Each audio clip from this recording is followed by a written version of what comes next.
कमी पूंजी, साहस और धैर्य के साथ वैज्ञानिक रूप से अगर कोई बकरी पालन कर रहा है तो उसको कामयाब होने से कोई नहीं रोक सकता। स्वागत है दोस्तों मालवा गोट फार्म दतौदा जिला इंदौर मध्य प्रदेश में। मैं मोहम्मद शाहिद हुसैन। दोस्तों इससे पिछले वीडियो में मैंने स्टॉल फीड पर रखी जाने वाली बकरियों और बकरों के खुर को काटने के बारे में बताया था कि उसको कैसे काटा जाएगा और क्या उसका तरीका होता है। लेकिन आज आप देख सकते हैं कि मैंने एक बोर्ड पे लगा भी रखा है कि सावधानी हटी और दुर्घटना घटी। लेकिन आप कितनी भी सावधानी रखें, कहीं ना कहीं दुर्घटना हो ही जाती है। और उसी का एक मिसाल हम आपको दिखाएंगे कि खुर काटने में कहीं ना कहीं उसका खुर का पोर्शन थोड़ा ज़्यादा कट जाता है और जिसकी वजह से उसमें ब्लीडिंग शुरू हो जाती है। तो दोस्तों आज आगे हम जो बताएंगे आपको वो ये बताएंगे कि खुर कटने के बाद उसमें आगे किस तरह से उसके खुर की ड्रेसिंग हम करेंगे और ड्रेसिंग करने के बाद उसको किस तरह से रखेंगे। दोस्तों चैनल पर जो लोग नए हैं वो चैनल को सब्सक्राइब जरूर कर लें ताकि मेरे आगामी वीडियोस का नोटिफिकेशन उनको प्राप्त होता रहे। और जिन लोगों ने मेरे कहने पर चैनल को सब्सक्राइब किया है उनको बहुत बहुत धन्यवाद और आभार। दोस्तों जैसा कि देखा आपने कि हमने दोनों टूल से पहले थोड़ा थोड़ा जहां जैसी ज़रूरत थी वैसा हमने काट लिया। अब हम उसको अपनी ये छुरी जो कि दोनों को इक्वली काटने में मदद करती है और हम काटते हैं।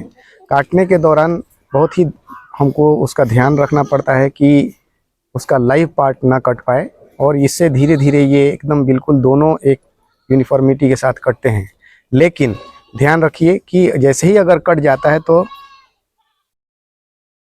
जैसा कि हमने आपको बता दिया कि देखिए जैसे ही ज़्यादा थोड़ा बहुत कट जाता है तो एक चीज़ आपको पता होना चाहिए कि ये लोअर पोर्शन में होता है और लोअर पोर्शन में जहाँ पर आर्टरीज और वेन्स आके दोनों टर्मिनेट होती हैं या ओरिजिनेट होती हैं या टर्मिनेट होती हैं, दोनों चीज़ें आप देख सकते हैं।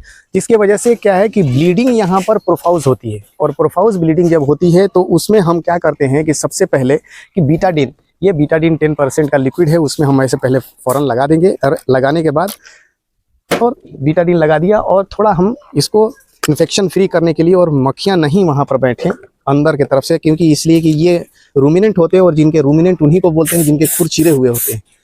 हमने ये लगा देने से एक तो कि इन्फेक्शन नहीं होगा और दूसरा कि मक्खियाँ नहीं बैठेंगे। और सीधा हम उसको क्या करते हैं कि गॉज लेते हैं और गॉज में ये पोटेशियम परमैंगनेट के पाउडर से हम इस तरह से लेते हैं ये पोटेशियम परमैंगनेट का पाउडर और उसको हम यूँ लगा के इसके ऊपर डायरेक्ट हम इसको लगा के और इस तरह से लगा देंगे ये, और उसके बाद फिर हम इसकी ड्रेसिंग कर देंगे।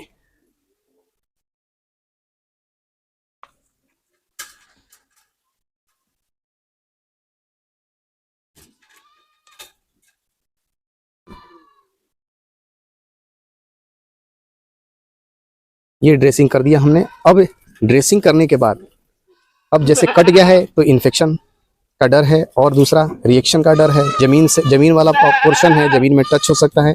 तो हम क्या करते हैं उसको कि एक इंजेक्शन लगाते हैं।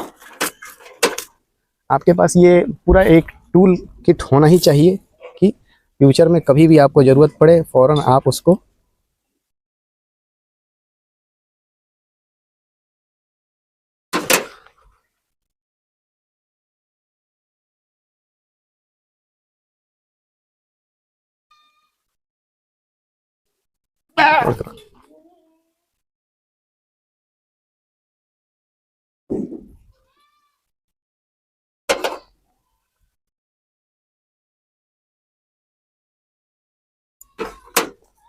ये हमने ड्रेसिंग तो कर दिया। अब ड्रेसिंग के बाद इसको दर्द भी हो रहा होगा तो दर्द के लिए हम क्या करेंगे कि एक या तो मेग्लूडाइन इंजेक्शन जो कि वीरबैक का आता है, इसको जो वेट है 45 किलो पर 1 ml ये स्टैंडर्ड डोज है।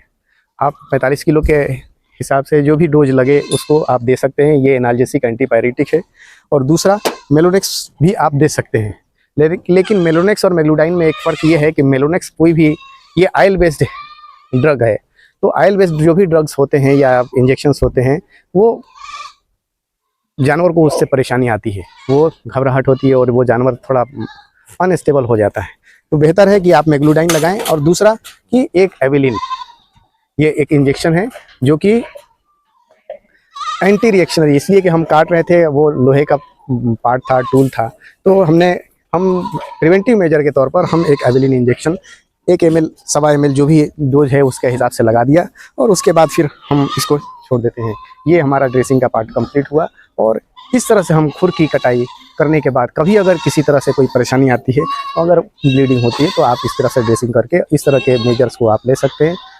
दोस्तों आशा करता हूं कि ये वीडियो आपको पसंद आया होगा। दोस्तों मालवा गोट फार्म और goat and sheep farmers welfare association के तत्वावधान में 19 फरवरी से 23 फरवरी के बीच में 5 दिवसीय वैज्ञानिक और व्यावसायिक बकरी पालन प्रशिक्षण कार्यक्रम होने जा रहा है।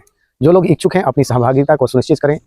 दोस्तों इस ट्रेनिंग प्रोग्राम में आपको लैंड के सिलेक्शन से लेकर feed management, shed construction, orientation, hygiene management, health management, vaccination और आप अपने बकरे से कैसे सीमेन को कलेक्ट करेंगे, फ्रेशली कलेक्टेड सीमेन से कैसे एआई करेंगे और फ्रोजन सीमेन से कैसे एआई करेंगे, इसकी एक विस्तृत रूपरेखा आपको इस ट्रेनिंग के माध्यम से दी जाएगी। दोस्तों आशा करता हूं कि ये वीडियो आपको पसंद आया होगा। अगर आप पसंद करते हैं तो लाइक और सब्सक्राइब ज़रूर करें। जिन लोगों ने मेरे कहने पर अभी सब्सक्राइब किया है, उन लोगों को बहुत बहुत धन्यवाद और आभार। दोस्तों आपका सब्सक्रिप्शन मेरे लिए प्रेरणा का स्रोत होता है और आगामी वीडियोस के बनाने तथा उसकी निरंतरता को बाकी रखने में बड़ी अहम भूमिका निभाते हैं। दोस्तों मिलते हैं अगले वीडियो में कुछ इम्पोर्टेंट इन्फॉर्मेशन के साथ। तब तक आज्ञा दीजिए। धन्यवाद।